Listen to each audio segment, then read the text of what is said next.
All right, guys. So we got Ben Shapiro smacks down Black Lives Matter. Let's see what the rest of the title is, okay?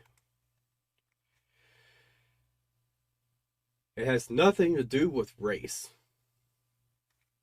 What does that even mean? Black Lives Matter has nothing to do with race? That's absurd. Let's just wait and see what his explanation is. All right. I've seen a clip of this. All right. And let's just see how it goes. All right.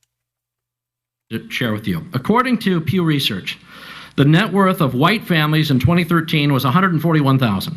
For black families, it was $11,000, even less than the $19,000 it was in 2007.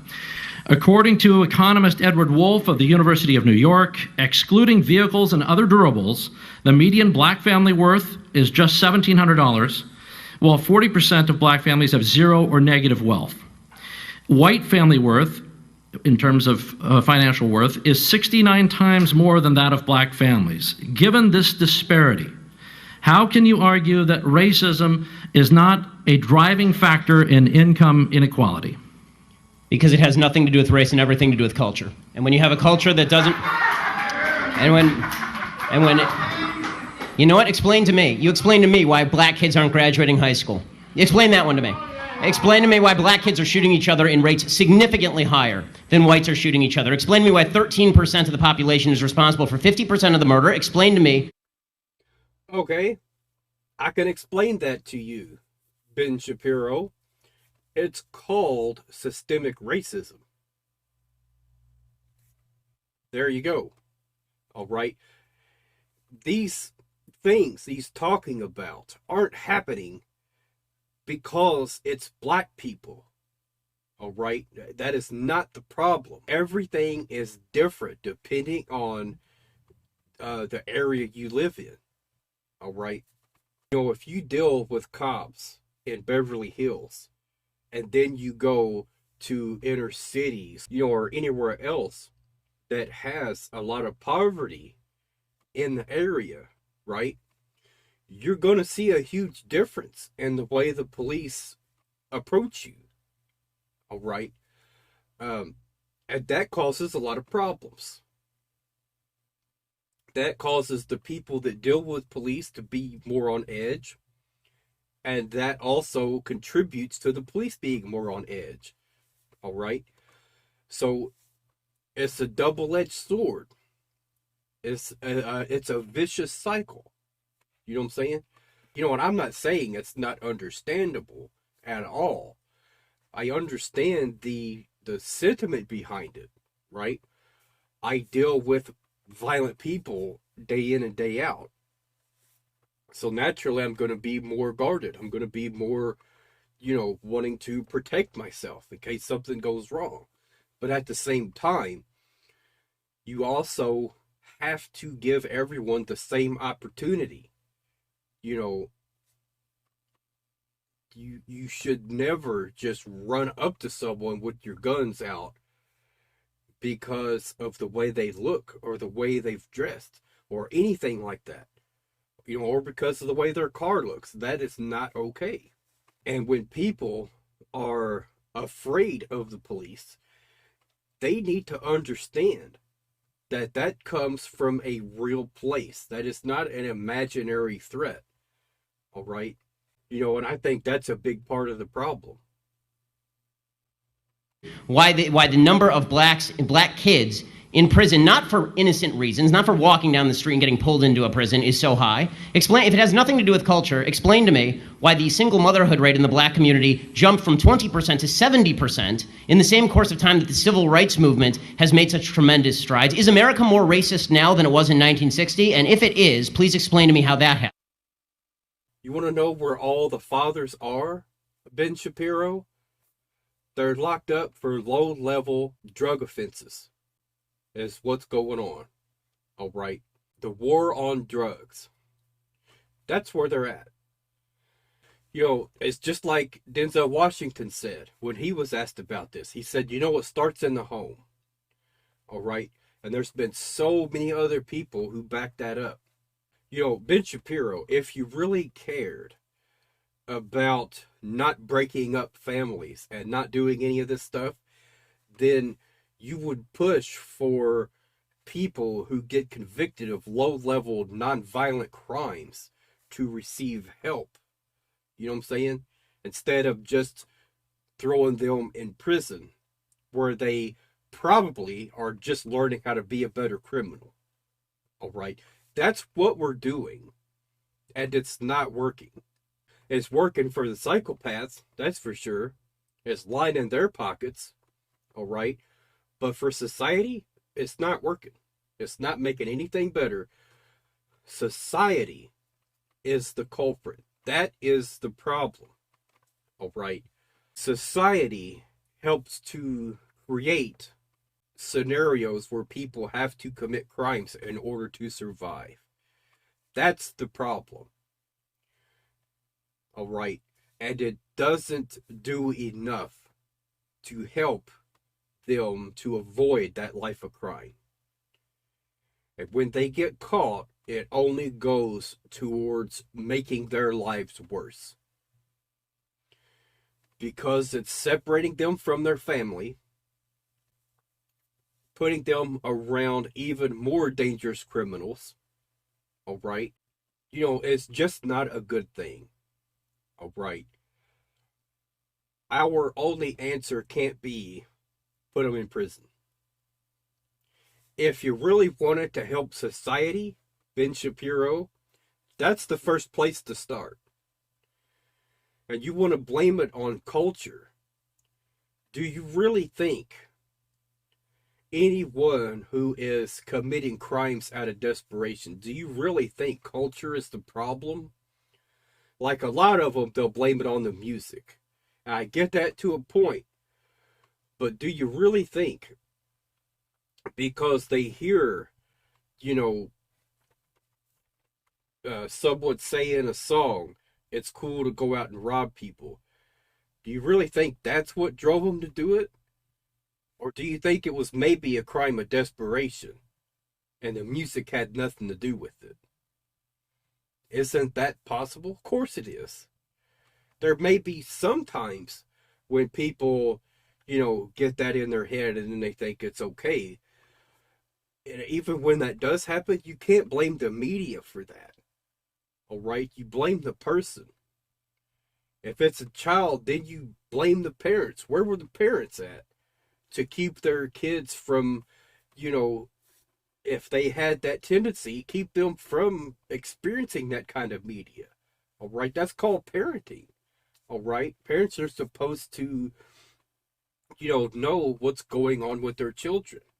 All right? They're supposed to be looking for warning signs if things are going wrong, if they're having problems in certain areas of their life.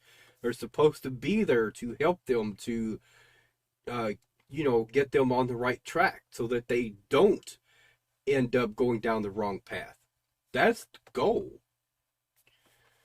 But Ben Shapiro makes it seem like that's not the goal for black people.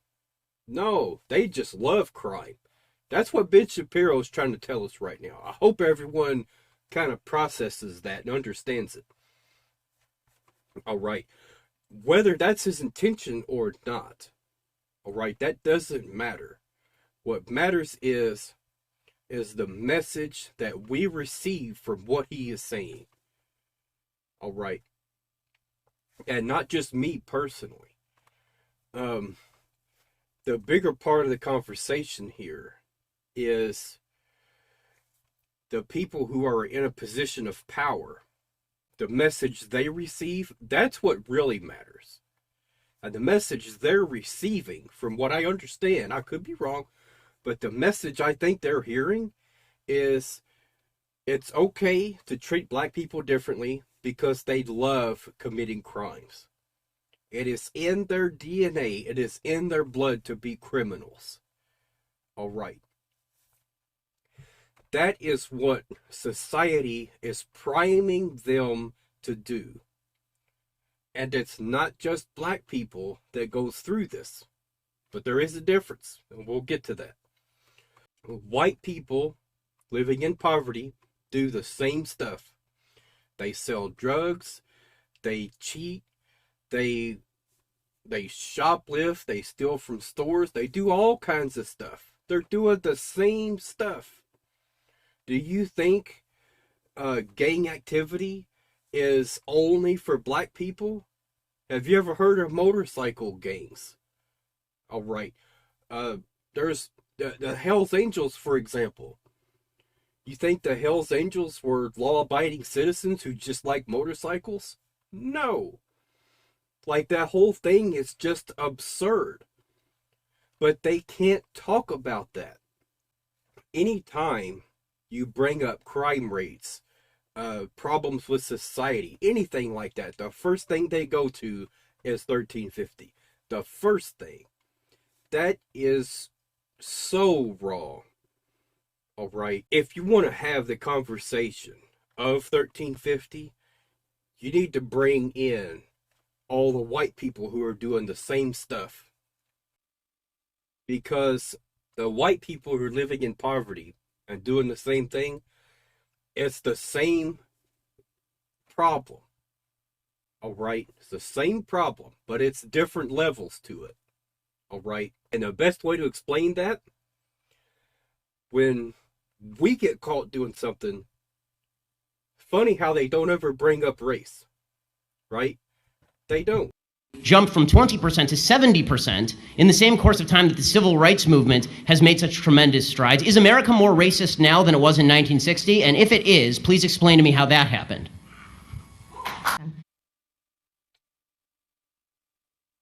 About the war on drugs. You know what I'm saying? Even people from the other side who don't believe in Black Lives Matter, who don't believe in systemic racism, will say that the government funneled in the drugs to specific areas in order to raise the war on drugs, in order to, fund the prison system, right?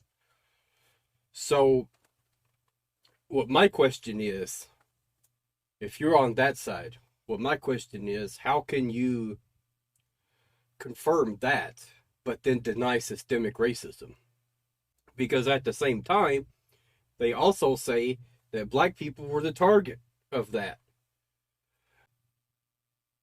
That they penalize crack a lot worse than they do cocaine or something like that. That's just working off of memory. I might not be totally correct about that, all right? I'm just saying what I've heard from that side. And then it seems like usually when I hear that, they also deny systemic racism. How is that possible?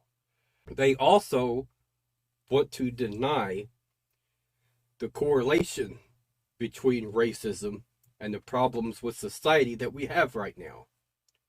There's no correlation at all. It's just a totally different situation we got now, right? No. There is a lot of things that gets passed down through the generations. All right? Wealth, poverty, debt, whatever the parents see and the things they believe has a good chance of getting passed on to their children. All right? And the way that we treated black people, all right, back in the day when segregation and all that other stuff was going on, the way we treated them, it makes sense for them to hold a grudge. And then for their children to grow up holding that same grudge. All right? It's passed down through the generations. We still have a lot of work that needs to be done. And where it starts is just acknowledgement. That's it. Just acknowledge the fact that culture isn't to blame here. All right? It's just not. If anything, I would look more at the culture of wealthy people, of the top 1%. All right? That's the culture I would look at. Those are the people that could actually make a difference and actually start funding all the communities that are in poverty. All right, not just black communities, but white communities as well. But at the same time, I think they should focus on the communities who needs the most help. All right. So that means a lot of black communities are going to get the help first. All right. And it's easy to tell which ones need the most help. Whatever communities has the highest crime rates. Because what do we know for a fact? Poverty and crime go hand in hand. If poverty goes up, so do crime rates. If poverty goes down, the crime rates is also going to fall. People aren't needing to go rob people. People aren't needing to go sell drugs anymore. All right? And if they are doing it, then you have to look and peel back the layers. All right? And in those cases, if they have gotten tangled up with the wrong people and they went out and they want to have, just a normal life without any of that activity, then allow them to move away from that situation and move past it. And that goes for everybody. But the problem is society holds way too many grudges. It really does. Once you make a few mistakes, and especially if you get a possession charge, trafficking charge, anything like that, go and try and get on Section 8, try and go get on affordable housing, try and get on anything like that. Guess what? You can't. And if you can, it's probably going to be pretty rare for you to be able to do that. The point is, once you are deemed in that light by society, your opportunities to better yourself goes down. That's the problem. And that's the first thing that needs to get fixed. I think employers have way too much power to see everything someone's been in trouble for. All right, I can understand it to a point, but to be able to see everything, I don't think so. That's not fair. We need to understand that people make mistakes. And just because someone made a mistake and they did, they broke the law here and there, we can't just deem them as unredeemable. We can't, because they're not. They are a human being just like everyone else. You back someone up against the corner, sometimes they're going to come out fighting. All right? And it's understandable when they do. We have to stop playing the race card. It's getting old and it's getting boring. All right? And is causing actual damage. Now, what do I mean by that? If I get in trouble with the law, no one is going to say, well, of course he did, he's white. No one's going to say that. But let the roles be reversed. Then that's usually going to be the first thing they're going to look at. And then, what's the proof of that? 1350. That's how they justify that. Whenever black people are victimized, that's what they turn to. Oh, 1350. That explains it. That explains why that happened so much. No, it doesn't. And I would say 1350 is actually a big part of the problem that is aiding to create those situations, because it encourages racial profiling. And how I know that is it's trying to tell me that I should profile people based on their color, based on their race. It's trying to tell me I shouldn't be friends with black people because they're dangerous. That is a load of crap, and I hope everyone watching this knows it. So what do I think those riots are? I think they're depravity. I think they're thugs. And I think if you really want to make a difference, Thurgood Marshall, who grew up just 2 blocks from there, did such a thing, who was a contemporary of Martin Luther King. Now I'd like to skip over to Dr. Seacrest. I look at the Baltimore uprisings as more than just riots, right? I hate the idea when you say thugs and riots, right? White people riot as well. When y'all win Super Bowls 2 years in a row, y'all get off the hook. Don't make it seem like it's just Baltimore getting upset. So my 30-second answer is I feel the frustration of what's happening in the community, and I think it's a symptom. The uprisings are a symptom of a pressure that's been unaddressed for too long. And as a matter of fact, Dak said the same thing in his video, Black Lives Matter. He said the same exact thing. And this is what happens when the people you've oppressed ask for change. This is the result when you deny to even hear them out, to even listen. This is what is the result. Sometimes this is the result of that. And I completely agree with what she's saying right now. It's such an easy thing to do, to look at the riots and say, this is the face of Black Lives Matter. This is what they all want. You know, and when they say that, they can't acknowledge that there were actually peaceful protests. All right. Ben? I'm offended by the language of uprising applied to people who are breaking into other black people's stores and looting them. This is a lack of values. And people who are destroying private property, destroying cop cars, in an uprising against what exactly? Against the black police chief, against a mostly minority police force, against the black mayor, against the black president, against the black attorney general, against the entire... He completely denies the reasons why that was happening. All right. You know, if anyone's on Ben Shapiro's side, here's something that might actually help. Think about the movie The Wall. Think about what he did to his apartment when he lost his mind, right? He destroyed everything. Did anyone watching that say, that's because he's white? That's because he's white. That's why he's doing that. No. Now, did he have a nice apartment? Of course, he had a really nice apartment. Wasn't anything wrong with it. He had nice instruments in there. He had a lot of nice stuff. And what did he do? He destroyed everything because he lost his mind.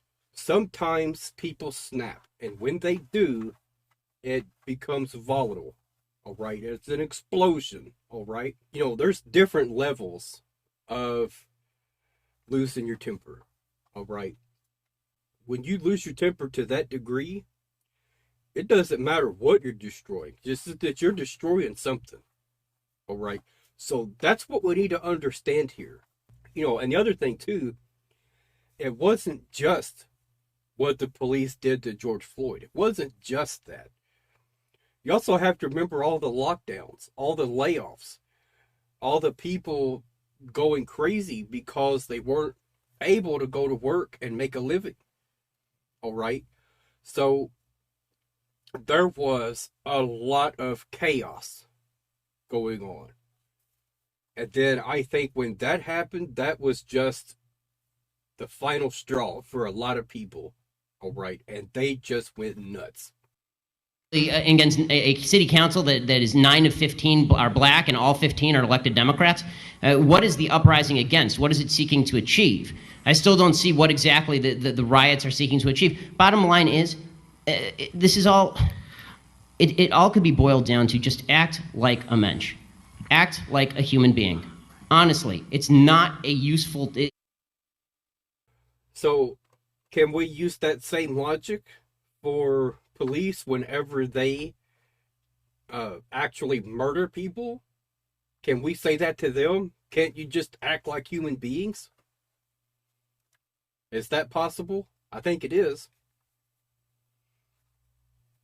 It's not useful to riot. It's not useful to break things. It's not useful to throw rocks at people. And the idea that we're supposed to sort of correlate let's your level of outrage. I'm going to stick to the 30 seconds on yeah, this the last one, Charles. sentence. The last sentence. Yeah. The idea that we're supposed to correlate your level of outrage with a certain level of justification. In other words, the more outraged you are and the more angry you are, the more justified you must be, is absolute nonsense. So first of all, what he's done is he's took what she said and twisted it around. All right. What she was talking about was the protests, not the riots.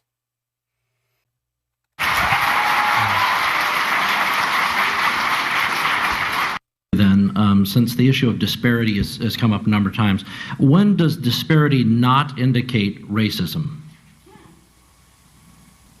level of effort. Statistical disparity. You know, for example, overwhelmingly men commit crimes more than women, but we don't say that the Justice Department is sexist. So, is there a line that you draw for yourself, or is there some way that you interpret statistical disparity and you determine that that is not a racial disparity, it's something else?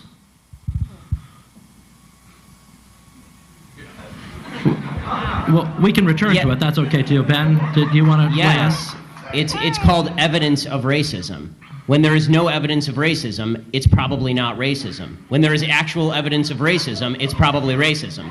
And the fact that everybody jumps from there's inequality and therefore there is inequity, just because there's inequality does not mean there was inequity. But there has to be racism. You can't say there's no racism. Without evidence? No. I'm just saying that I don't know which animal. Maybe we're talking about dogs or something. I'm talking about human beings, and I'm like, human beings are most likely going to have racial prejudices. I'm just so sorry. I'm just so sorry. I don't know. I don't come from. I come from planet Earth. Charles, I want to ask you a question. So your default is that when there is no evidence, racism is the deciding factor. That is No. Here's the problem with Ben Shapiro, all right? Instead of actually listening to people and trying to understand what they're saying, he's just going to assume for himself what they're trying to say, all right? What he's actually saying is, it's common sense that racism's always going to exist. All right. Like he said, we're talking about human beings, not animals. All right. You know, human beings are very complex. All right. You know, we are very likely to develop prejudices against certain people who fit a narrative of what we've heard on TV or what we've saw somewhere else. All right. Just like prejudice against police officers. All right. I've heard that I don't know how many times. Something bad happened to my cousin and the police is the one who did it to him. So I'm terrified of you guys. All right. That is a prejudice against police officers. That is a logical fear because of what they've experienced or what they've heard about.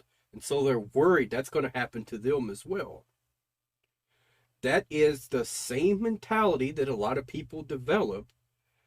And when that happens, it's not unbreakable. All right?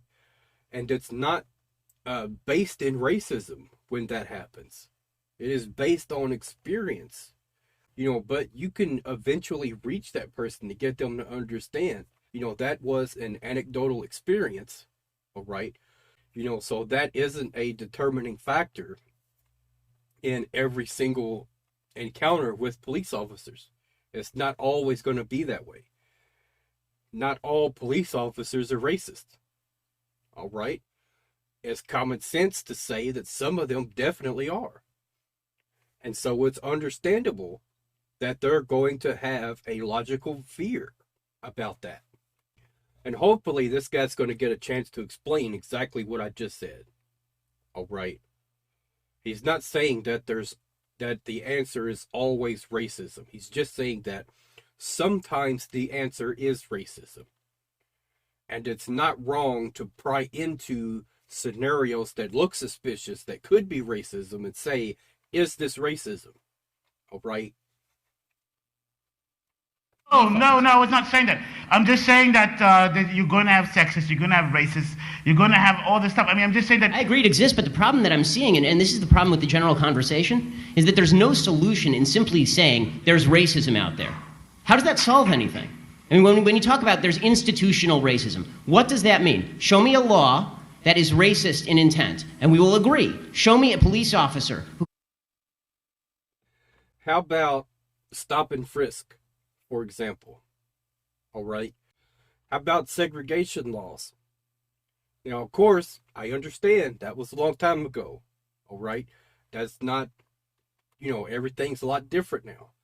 But what we have to remember, what I've established a few minutes ago, all right, the grudges that people can carry can be passed down through the generations. All right. So it all matters. Commits a racist act like we saw in South Carolina, right, where a police officer shot a black man running away and it was obviously unjustified, and I will agree. But you need, the idea that you can craft a narrative based on no racism because it just must be somewhere out there in the ether, that doesn't solve problems for anybody and creates more problems for people because now they grow up in a milieu and an environment where they are told that every obstacle they face is from some shadowy, nameless, faceless group who's out to get them simply because of the color of their skin. You guys are the ones saying that. That's on you. You know what I'm saying? Look, here's the problem that I see. All right. They constantly take these terms and they twist it into what they think it means, and then they judge the people who are arguing those points based on their misconceptions of it. All right. And they'll never succeed in that environment.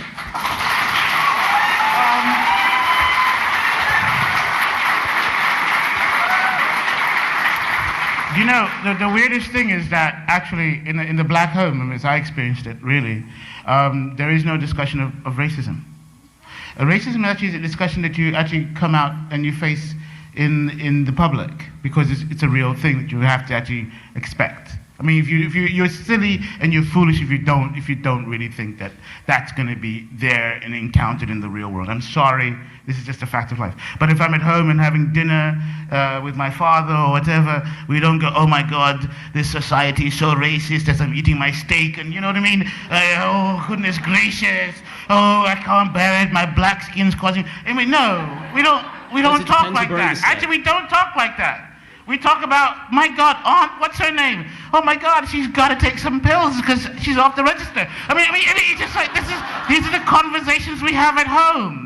We don't have these kinds of conversations that we're having right now. At least in my childhood, we didn't have them. And I'm watching the people I knew growing up in the black neighborhood, I didn't hear anybody really talking about race when we were at the dinner table. I mean, it just didn't really pop up, unless it was an issue, it was on television, but mostly it was about family and regular life. But I disagree. I have to tell you, even in my culture, there is an underlying racism. And I know that the panel today, and especially with what's going on in America. Why does she have to say it like that? I disagree. The way that she phrased it is like, no, you're wrong because my experience was different. No, his experience is right. That is his personal experience he's telling you about. He's not wrong. And she's not wrong for telling you about her experience. All right? You know, but two people can have completely different life experiences, and they can both be right when they're telling people about what they've seen and what they've experienced. We're talking about white on black, but I cannot wake up in the morning and not think about, intercultural racism, okay? I'm not Mexican enough. Why? Because I'm articulate and because I have straight hair and I can wear high heels. I don't have a tattoo on my neck. Yes, there is a huge problem with racism no matter if you're light-skinned or dark-skinned. Absolutely, there is intercultural racism. It's absolutely underlying. And why you may not talk about it, your grandmother will have the favorite grandkid. If she's the lightest one with the good hair, that becomes the favorite grandkid in our culture. And that's, unfortunately, even within our own cultures, we tend to look upon, the color of each other's skin and how much education we have. And if my uncle has done time in jail, which, he has, then he becomes more Mexican than I am. What is up with that? I mean, it's sad, but it's true. It's absolutely true. It's like I can't eat spicy picante sauce, so I'm not Mexican enough. It's true, in every culture, whether it's Asian, black, Mexican, there is, while you may not have grown up talking about it over your, tea and toast. I mean, in my family, if you're not a doctor or a lawyer, you're not Jewish enough. You're not Jewish enough. It's true. That part is true. This entire time, I've been trying to think about your initial question about disparities. Are they automatically tied to race? And at first, I think all of us were stumped because we were trying to think of the instances. I do agree that they are separate, that they don't necessarily correlate within itself. There are disparities. NAACP, we are the experts inside of the nation of bringing in the racial lens for all of the work. No, they're not necessarily going hand in hand, or they're not necessarily tied to each other. So that's how I would answer it. No, they don't have to go together. My job as a civil rights attorney is to be able to make you see race at every given opportunity, but no, it's not present in each and every single disparity. To your second... What are the standards? What are the standards, the difference? I mean, you said that you want people to see race in every single issue. Where it's present. Where it's present. Okay, so for instance, if we're what's talking... your standard as to where it's present? Absolutely. What's my... take something as simple as if we're talking about a disparity, say men and women. My job would be to show what does that look like when you have women from a different group, communities of color. What does it look like when we're talking about a woman who's working or stuck in a minimum wage job, not as a starter, but for her career? Right. No, I guess the question I'm asking more specifically. And so we bring in the racial dynamic of how that affects. No, I understand that. The question that I'm asking is, when do you decide something racist has occurred? Racist? Yes. When can you decide that an act of racism has occurred? Because if you have just a statistical disparity, has an act of racism automatically occurred? That was David's basic question, I think. Right. There's obviously there might be there will be a disparate impact on different groups of people. That doesn't necessarily mean, I think what you're saying is, doesn't necessarily mean something racist is going on, even though there's a racial impact. So the question was about, where do you draw the line between something that might have a racial impact but is not inherently racist? Yeah. Let me move on. This was a great video, Ben Shapiro. Great video. Now, what I want to know, why did they have to move on instead of letting her actually answer the question? Is there more to this conference, or was that it? That's what I'd like to know. If you guys have seen this conference, like in its entirety, put in the comments and let me know where it's at. All right, because I would like to see the whole thing.